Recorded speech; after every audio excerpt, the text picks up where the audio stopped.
사람과 한번 인사하겠습니다. 잘 오셨습니다. 사랑합니다. 오늘 말씀은 구원받은 사람의 고백이라는 제목으로 말씀을 전하겠습니다. 어느 할머니가 25년 동안 만나기만 하면 계속해서 똑같은 이야기를 하는 75세 된 할머니가 있습니다. 계속해서 25년 동안 같은 말만 되풀이해서 한다면 그걸 가리켜서 뭐라고 말할까요? 잔소리. 아이고 또 그 말 하네. 또 그 말씀하시네. 이렇게 생각하기가 쉽습니다. 같은 말만 계속하니까. 그런데 다시 생각해 보면 25년 전에 이 할머니가 몇 살이었을까 따져보니까 50세밖에 되지 않았어요. 그렇다면 50살 되신 분이 노인처럼 잔소리하는 분이 거의 없잖아요. 이 할머니는 뭔가 마음속에 계속 말할 수밖에 없는 한과 응어리가 무언가가 그 안에 있었던 것입니다. 그것을 이해하게 되면 몰랐을 때는 같은 말을 하고 또 하고 하면 아주 그냥 짜증이 나고 그 자리를 피하고 싶지만 이것을 알고 난 뒤에는 이제는 좀 길을 열고 마음을 열고 들어주게 되는 것입니다. 왜냐하면 이분의 인생이 담긴 이야기가 있기 때문에 그런 것입니다. 그런데 왜 갑자기 노인 소리를 이야기하냐? 그 이유가 있어요. 오늘 말씀의 분위기가 그렇다는 것입니다. 오늘 말씀의 8절과 10절에 보면 맨 앞에 시작하는 부분이 우리 성경에는 기록되어 있지만 사실 원어를 보면 왜냐하면이라는 단어로 시작하고 있다는 거예요. 8절에도 왜냐하면 이렇게 시작하고 있고 10절에도 한 번 더 나오는데 왜냐하면 이렇게 시작하고 있다는 것입니다. 이것이 왜 중요하냐면 우리가 한번 생각해 보면 이 에베소서를 읽어보면 이 에베소서의 내용이 계속해서 이어지고 있다는 거예요. 그래서 왜냐하면 이렇게 계속 이어져 오다가 1장에서 시작된 이 말씀이 오늘 2장까지 와서 그 내용을 또다시 반복하고 있다는 사실입니다. 그러니까 어떤 의미에서 보면 너무 지겹도록 여러 번 반복하고 있다는 사실이에요. 마치 노인의 잔소리와 같이 계속해서 같은 말을 또 하고 있다는 것입니다. 그런데 이 반복되는 내용이 무엇이냐면 바로 은혜를 말하고 있어요. 은혜에 대해서 말씀하고 있는 것입니다. 우리가 에베소서 말씀을 읽을 때 계속해서 등장하는 단어가 바로 은혜라는 말이 반복되고 있는 것입니다. 마치 노인이 25년 동안 계속 같은 말을 반복한 것처럼 뭔가 집요하게 말하고 있는데 누가 이렇게 말하고 있느냐? 사도 바울이 또는 하나님께서 우리에게 집요하게 강요하고 싶은 말씀이 있다는 거예요. 그것이 무엇이냐는 것입니다. 오늘 본문에서 강조하려고 하는 것이 무엇이냐면 물론 은혜라는 것을 우리는 생각할 수 있겠지만 그런데 8절 9절에서 이것을 다른 말로 표현하고 있는데 그것을 자랑이라고 말하고 있는 것입니다. 그래서 이렇게 말할 수 있습니다. 하나님께서 집요하게 말씀하시려는 인간의 한 가지 문제가 있는데 그것이 바로 자랑이라는 거예요. 인간의 자랑. 그리고 이 자랑이 치유될 때 비로소 은혜가 나타나게 된다는 것입니다. 다시 말해서 구원의 문제에 있어서 누군가 여러분들에게 당신은 어떻게 구원을 받았습니까? 이렇게 물으면 우리는 어떻게 대답할까요? 어떻게 해서 당신은 믿게 되었습니까? 이렇게 묻는다면 우리는 어떻게 대답할 수 있습니까? 나에게 있는 어떤 이유를 말한다면 그것은 우리의 구원관이 잘못되었다는 이야기인 것입니다. 예를 들어서 내가 태어나 보니 우리 집안은 옛적부터 예수를 믿고 있었고 3대째 믿고 있기 때문에 나도 모르게 자연스럽게 예수를 믿게 되었다. 뭐 이렇게 말한다면 그것은 완전히 틀린 이야기는 아니지만 이 사람이 구원을 잘못 이해하고 있다는 거예요. 또는 내가 다른 사람들에 비해서 좀 착하기 때문에 잘 받아들여서 예수를 믿게 되었다. 이것도 좀 문제가 있는 것 같아요. 또는 누가 나를 위해서 기도한 덕분에 내가 구원받았다고 한다든지, 이것은 전혀 틀린 이야기는 아니지만 바른 표현은 아닌 것입니다. 또 어떤 환경이 나를 그렇게 만들었다든지 나의 방향을 끝내고 이제부터 착실하게 살려고 결심해서 내가 기독교를 택했다라고 말한다면 이것은 잘못된 대답이라는 것입니다. 그래서 이렇게 생각하는 사람에게 어쩌면 하나님께서 너는 정말 구원받은 사람이 맞느냐? 진짜 구원받은 백성이 맞느냐? 이렇게 물으실지도 모르겠어요.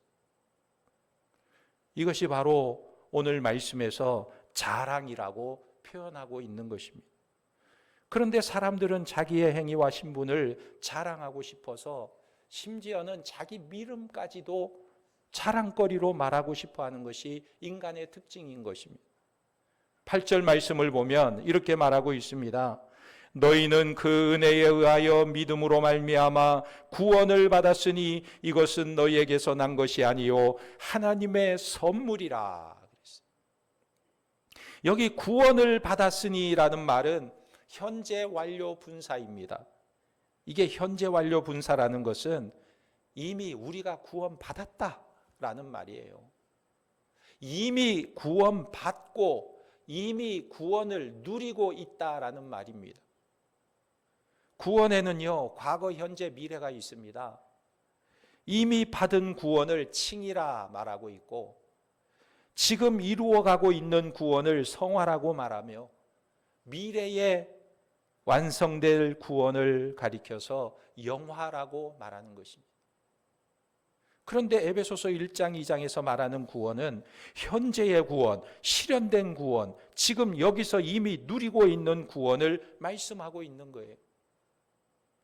물론 영광의 구원은 우리 몸이 구속이 완전히 이루어지는 날에 하나님의 자녀들의 영광의 자유가 완성되는 그날에 내 구원이 완성될 것이지만, 그러나 지금 에베소서가 말하고 있는 것은 미래에 그것이 중요한 것이 아니라 지금 여기서 구원을 누리고 있어야 한다 말씀하고 있는 거예요.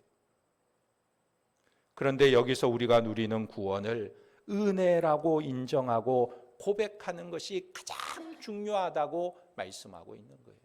어떻게 구원받았느냐? 어떻게 네가 구원 얻었느냐? 하나님의 은혜라고 고백하는 것이 중요한 것입니다. 그래서 이것에 대해서 오늘 성경은 이렇게 표현하고 있습니다. 이것이 너희에게서 난 것이 아니요 그랬어요. 너희에게서 난 것이 아니다. 이것이라는 말이 무엇을 가리키냐고 할 때 많은 사람들이 이것은 구원을 가리킨다고 표현합니다. 그렇게 말하는 이유가 있어요.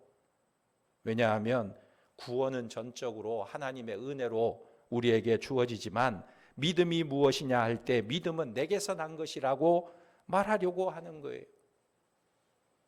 그래서 은혜와 구원은 하나님의 몫이고 믿음은 인간의 몫이라고 가르치는 사람들이 많이 있습니다. 그러나 저는 그렇게 생각하지 않아요. 여러분, 믿음이라는 말은 그 자체로서 이미 하나님의 구원하시는 은혜에 대한 인격적인 반응을 믿음이라고 말하는 거예요. 구원받은 백성들이 인격적으로 그 하나님의 구원에 반응하는 것이 믿음이다. 그러니까 그리스도의 십자가와 부활로 나타난 하나님의 구원을 인정하고 받아들이는 것이 바로 믿음이라는 거예요. 그러니까 우리가 내 믿음 때문에 구원을 얻는가, 예수님께서 나를 구원하시는가, 여기에 대해서 우리는 내 믿음 때문에 구원 얻는 것이 아니라 예수님께서 나를 구원하셨기에 내가 구원을 얻는다, 이렇게 고백할 수 있어야 하는 것입니다. 어떤 사람이 물에 빠져서 허우적거리는데 수영 잘하는 선수가 지나가고 있어요. 물에 빠져 허우적거리는 이 사람이 저 수영 선수가 나를 구해줄 것을 내가 믿는다. 저 수영 선수가 나를 구해줄 것을 내가 믿는다. 그래서 수영 선수가 이 사람 건져주나요? 아니요. 수영 잘하는 선수가 이 사람을 건져냈어요.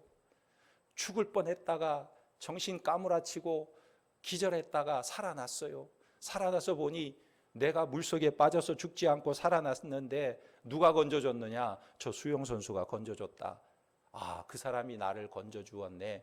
그걸 내가 믿는 거예요.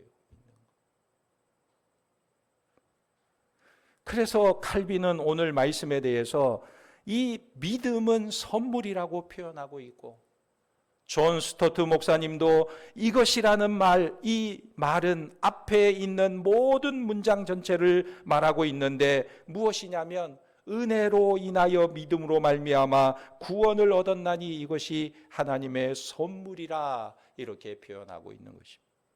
그러니까 오늘 말씀의 문맥을 보면요, 우리가 어떻게 구원을 받았다는 것입니까? 내 믿음으로 구원받는 것이 아니라, 믿음도 나의 공로와 행위가 아니라 죽었던 나를 살리시는 하나님의 역사 때문에 우리가 구원을 받게 되었다는 사실입니다.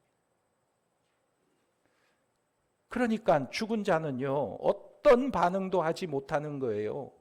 우리가 반응을 하려면 살아있어야 반응을 할 수 있다는 것입니다. 구원받아서, 건짐받아서 살아있어야 우리가 반응할 수 있다는 거예요. 저는 장례를 하면서 입간하는 장면을 많이 보았습니다. 입간식을 할 때 보면요, 가만히 있던 가족들이 그 어머니의 시신을 보면서, 잠들어 있는 모습을 보면서 참 울며 그 어머니를 막 붙들고 흔들어요. 엄마 일어나봐, 엄마 일어나봐, 깨어나봐 하면서 막 흔들어요. 근데 아무리 붙잡고 애원하고 흔들어도 이 어머니는 절대로 반응하지 않습니다. 만약에 거기서 반응하고 벌떡 일어나면 아마 뉴스에 날 거예요. 뉴스에. 절대로 반응하지 않아요. 왜 반응하지 않습니까? 잠자고 있으니까, 죽었으니까. 반응하려면 어떻게 해야 돼요? 살아나야 반응을 할 수 있는 거예요. 깨어나야 반응을 할 수 있는 것입니다.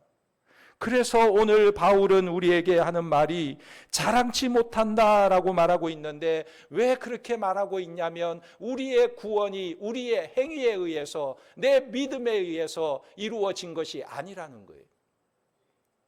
다시 말하면 하나님의 선물이고 하나님이 주신 것이라고 말씀하시는 것입니다. 그래서 이것을 강조하는 이유는 딱 한 가지입니다. 나에게 항복을 받아내고 그 항복하고 받아들인 것을 믿음이라고 하는데, 그래서 자랑치 못하게 하는 거예요. 너희의 믿음 때문에 구원 얻은 것이 아니고, 너희의 행위 때문에 구원 얻은 것이 아니니, 구원 받음에 대해서 너희 스스로에게는 자랑할 것이 없다는 거예요. 그러니까 자랑하지 말라. 너의 믿음을 자랑하지 말라. 너의 신앙을 자랑하지 말라 말하는 것입니다. 어떤 분이 이 본문에 대한 설교를 듣고 목사님에게 이런 질문을 했습니다. 목사님, 그런데요, 사람이 좀 자랑을 하면 안 됩니까? 그러자 목사님이 되지요. 자랑할 거리가 있으면 자랑할 수도 있지요. 목사인 나도 설교하면서 한 번씩 자랑을 하는데, 자식 자랑도 하고 손주 자랑도 하고 자랑을 하잖아요.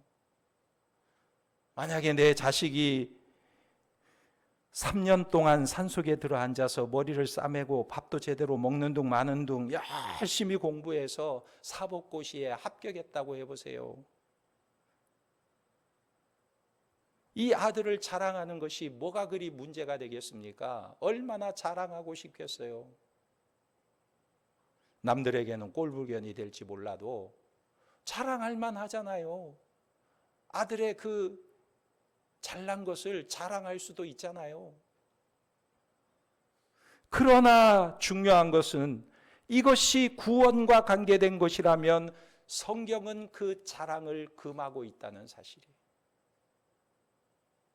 구원과 관계되었다면 그 자랑을 눈꼽만큼도 성경은 용납하지 않는다는 사실입니다. 왜냐하면 구원은 전적으로 하나님의 은혜로 된 것이기 때문에 내 믿음조차도 자랑할 게 아니라는 거예요.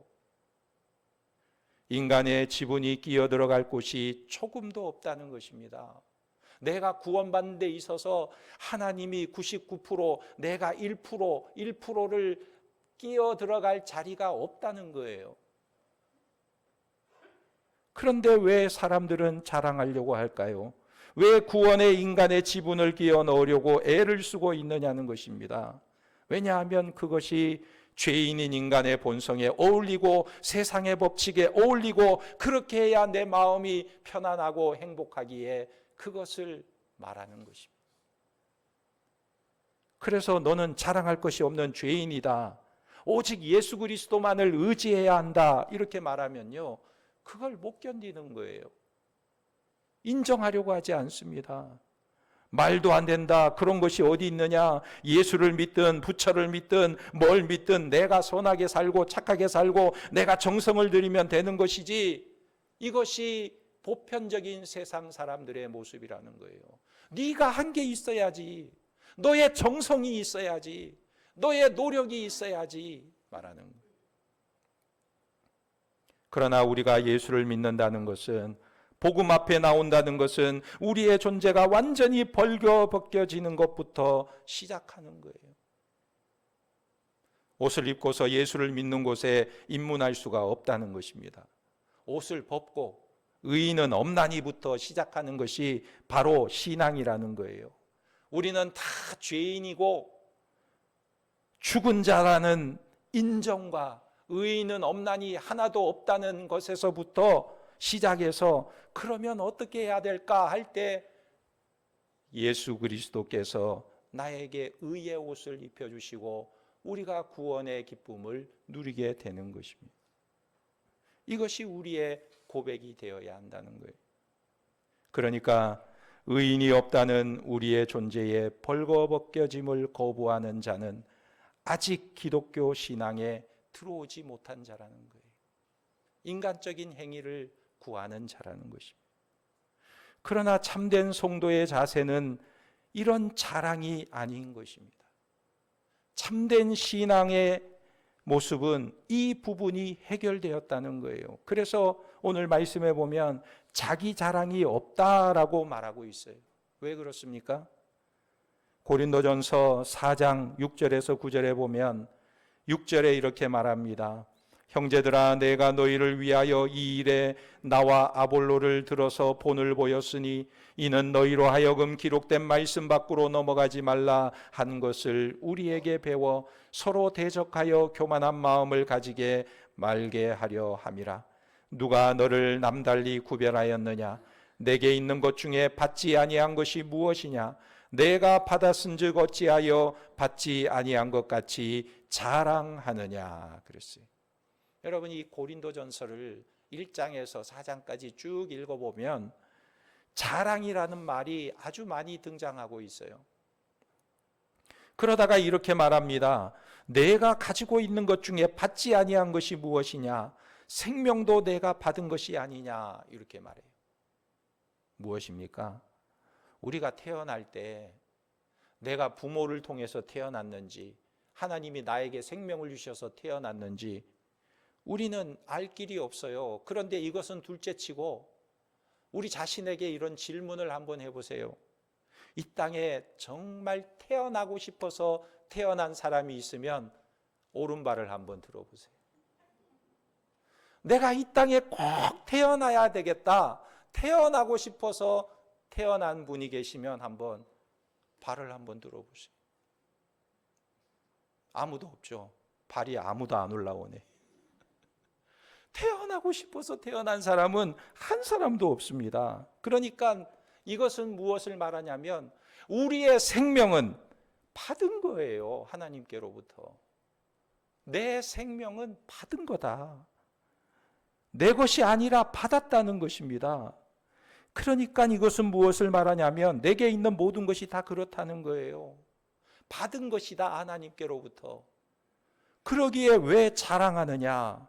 그러면서 8절부터 이 자랑의 모습들을 말하고 있는데 이렇게 말합니다. 너희가 이미 배부르며 이미 풍성하며 우리 없이도 왕이 되었도다 그랬어요. 왕이 되었도다 하는 말이 자랑하고 있다는 거예요. 그리고 9절에 내가 생각건대 하나님이 사도인 우리를 죽이기로 작정한 자같이 끄트머리에 두셨음에 우리는 세계고 천사와 사람에게 구경거리가 되었노라 그랬어요. 하나님께서 사도인 우리를 끄트머리에 두셨다, 이 말을 잘 보세요. 사도는요 맨 앞에 두어야 할 텐데 하나님께서 우리를 끄트머리에 두셨다 이렇게 말하고 있습니다. 이게 도대체 무슨 의미입니까? 제가 신학교 다닐 때 교수님 한 분이 수업을 하는 중에 이런 말을 하는 것을 아직도 기억하고 있어요. 수업 시간에 무슨 이야기를 하냐면 목사는 앞으로 목회할 때 양복을 입어도 그 주머니에 번쩍번쩍하는 만년필을 끼워서는 안 되고 번쩍번쩍하는 배지를 달아도 안 되고 이 주머니에다가 손수건을 끼워 넣어서 사람의 주복을 받아서도 안 된다. 그렇게 해서는 안 된다. 그런 말씀을 하셔요. 그러니까 학생들이 질문을 합니다. 왜 그래야 됩니까? 그러자 이 교수님이 하는 말이 성도들의 시선이 오직 하나님과 말씀에만 집중하게 해야 되는데 그 금배지가 번쩍거리고 금 만년필이 번쩍거리면 그 시선을 빼앗게 된다는 거예요. 그렇다면 여러분, 이 금배지와 십자가 배지와 만년필과 수건만의 문제겠습니까? 강대상 위에 큰 십자가를 걸어놓고 그 십자가에 불빛의 조명을 해놓고 번쩍번쩍하게 만들어 놓는, 화려하게 장식하는, 우리의 시선을 방해하는 모든 것들이 다 그와 같다는 거예요. 그래서 강대상 뒤는 깨끗해야 되는 거예요. 화려하게 장식해서는 안 되는 거예요. 어느 교회에 어떤 새 가족이 등록하면서 그런 말을 했다고 합니다. 제가 이 교회에 와보니까 이 교회는 강대상이 참 소박해서 감동을 받았습니다. 그러더래요. 그래서 목사님이 속으로 이렇게 말했다고 합니다. 속으로, 직접 말하지 않고 속으로. 원래 개신교는 그래요. 원래 개신교는 그런 것입니다. 아니 목사님 안 그러던데요. 딴 교회 가면. 아니 원래 개신교는 그런 것입니다. 우리는 천주교가 아니라 종교개혁을 하면서 말씀 이외의 것은 다 치우기로 했다고요. 심지어 십자가까지도 걸어놓고 장식하지 않고 다 치웠단 말이에요. 원래 개신교는 그런 것입니다. 그런데 개신교가 변했을 뿐이죠. 치장하기 시작한 것 뿐이죠. 여러분, 이게 무슨 말입니까? 목사가 높은 강대상 위에 올라가면 자기가 높은 자리에 있는 것이 아니라고 지금 누가 그렇게 말하고 있어요? 사도 바울이 그렇게 말하고 있는 거예요. 그래서 자기는 사도인데도 가장 끄트머리에 두셨다고 표현하고 있습니다. 그리고 9절의 끝에 보면 천사와 세상의 구경거리가 되었다는 것입니다. 이것이 바로 바울이 본을 보인 것이라는 말이에요. 그래서 우리가 이 바울의 이야기를 잘 이해해야 되는데, 고린도전서 1장 29절에서 31절에 보면 26절에 바울이 우리의 부르심을 보라 하면서 육체를 따라 지혜로운 자, 능한 자, 문벌 좋은 자가 많지 않다고 말하고 있어요. 하나님께서 어떤 사람을 부르셨느냐? 오히려 세상에서 미련한 자를 택하고 약한 것들을 택하고 천하고 멸시받는 자들을 택하셔서 구원하셨다 말하고 있는 것입니다. 그러면서 왜 그런 자를 택하셨느냐? 29절에 이렇게 말합니다. 이는 아무 육체도 하나님 앞에서 자랑하지 못하게 하려 하심이라. 그래서 끄트머리에 두셨다는 거예요. 끄트머리. 그리고 30절에 이렇게 말합니다.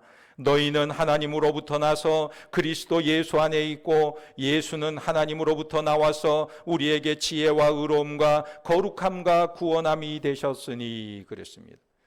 그렇다면 우리에게 지혜가 있다면 그것이 누구의 것이냐? 예수님의 것이라는 거예요. 우리에게 의와 선함과 거룩함이 있다면 그것이 누구의 것이냐? 예수님의 것이라는 거예요. 우리에게 구원이 있다면 그것이 누구의 것이냐? 예수님의 것이라는 말이에요. 그렇다면 그 누구도 자랑할 자가 없다는 거예요. 자기의 구원받게 됨에 자랑할 자가 아무도 없다는 것입니다. 그래서 31절에 만약에 너희가 자랑을 하려면 무엇을 자랑해야 할 것이냐? 31절에 기록된 바 자랑하는 자는 주 안에서 자랑하라 함과 같게 하려 함이라 그랬어요. 참된 성도의 증거가 바로 여기에 있는 거예요. 내게 자랑할 것만 찾아다니는 그런 사람을 고린도전서 3장 3절에는 육신에 속한 자라고 표현하고 있어요. 그리고 거기에는요, 시기, 분쟁, 다툼, 상처, 어두움과 고통이 있다. 자랑이 명예와 권력이 되고 힘이 되니까 거기에는 시기와 다툼과 분노와 고통이 자연스럽게 있는 거예요. 그러나 나의 자랑을 내려놓고 예수 그리스도를 고백하는 사람, 이런 사람에게는 다툼이 사라지고 상처가 치유되고 분쟁이 그치는 것입니다. 그래서 자기를 찌꺼기처럼 끄트머리에 두셔서 조롱거리가 되었다고 스스럼 없이 바울이 고린도전서 4장 14절에 고백을 하면서 이렇게 말하고 있어요. 내가 너희를 부끄럽게 하려고 이것을 쓰는 것이 아니라 오직 너희를 내 사랑하는 자녀같이 권하려 하는 것이라 그랬어요. 15절에 그리스도 안에서 1만 스승이 있으되 아버지는 많지 아니하니 그리스도 예수 안에서 내가 복음으로써 너희를 낳았음이라 그랬어요. 지금 바울이 아버지처럼 자식에게 말하고 있다는 거예요. 그런데 그 다음 16절에 보면 그러므로 내가 너희에게 권하노니 너희는 나를 본받는 자가 되라.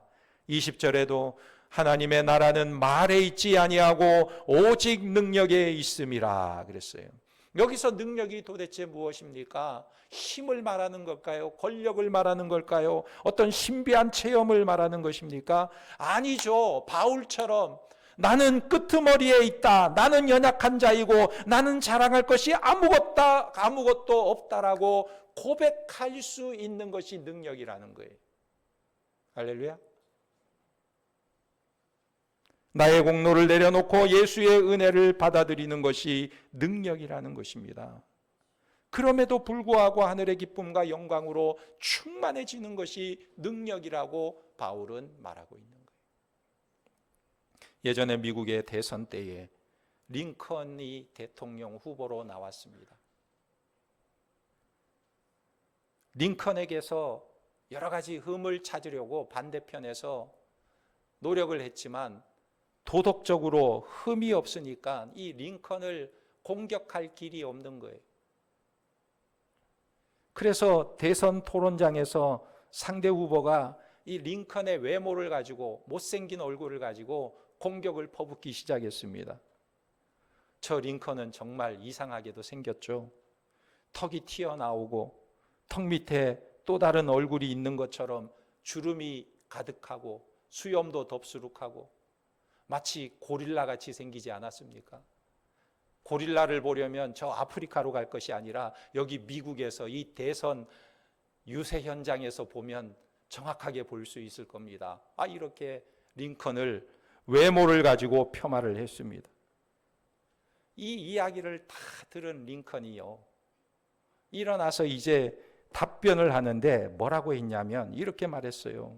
여러분, 제 얼굴을 똑똑히 보고 계시죠? 제 얼굴을 보고 계시죠? 여러분, 이것이 바로 창조주 하나님의 솜씨입니다. 이것이 바로 창조주 하나님의 얼굴입니다. 무슨 말입니까? 나를 고릴라 같다고 욕하는 사람이 있다면 그 사람은 하나님을 욕하는 사람이라는 거예요. 이 말을 듣자 청중들이 반응하기 시작했는데요. 이 청중들 중에는 링컨의 편도 있고 반대편도 있고 중도 사람도 있는데 일제히 모든 사람들이 링컨의 말을 듣고는 박수를 치며 환호를 한 거예요. 그리고는 당연히 그가 이 선거에서 당선되고 대통령이 되었던 것입니다. 여러분, 성도의 능력이 무엇입니까? 우리들이 고백해야 할 가장 중요한 고백이 있다면 무엇입니까? 나는 자랑할 것이 없고 예수님을 자랑합니다. 이 고백 속에 우리는 진정으로 당당해질 수가 있는 거예요. 세상에서 우리는 무엇을 드러냅니까? 나는 자랑할 것이 없고 예수 그리스도를 자랑합니다. 우리가 그렇게 나에게 주신 구원을 고백하고 능력 있는 성도들이 되시기를 예수님의 이름으로 축원합니다. 아멘. 기도하겠습니다.